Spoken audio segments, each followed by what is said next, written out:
What do you think potential learners might need to know about the certificate? A potential learner would need to know that the qualification is suitable for those who want to teach or are teaching in the further education and skills sector. The qualification is aimed at those who want to teach learners who are aged over 14.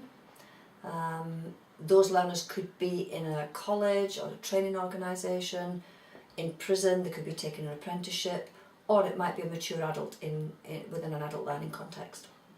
And the qualification itself takes about a year, depending on whether it's done full-time or part-time, or even a blended learning approach where you might attend some classes and then do other work online.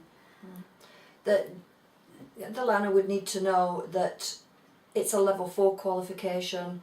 There's a split between, there's a practical aspect to the course, but there's also an aspect of the course that requires academic writing and referencing. And I think that's important as well. Study skills is something that the learner would have to realise they've got to undertake, and if they're using any quotes from books, that they need to reference them appropriately.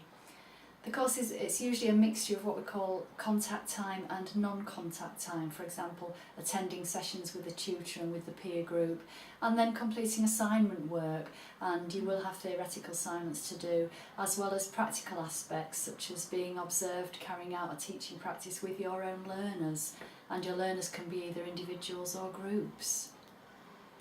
Yeah, a potential learner will need a good skill of English, maths and ICT. They need to have those skills themselves in order to be able to support their learners. Exactly, I think it's important that teachers really demonstrate a good skill of English, Maths and ICT, and as part of this course it covers what's called the minimum core, and they use different jargon for that. For example, they say literacy, language, numeracy and ICT, that's information and communication technology.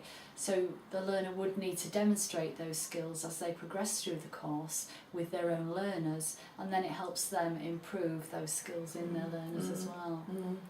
They need to have access to at least 30 hours of teaching or training with learners, and depending on the organisation, sometimes the learners may have to make the arrangements to have access to those 30 hours of teaching and training for themselves.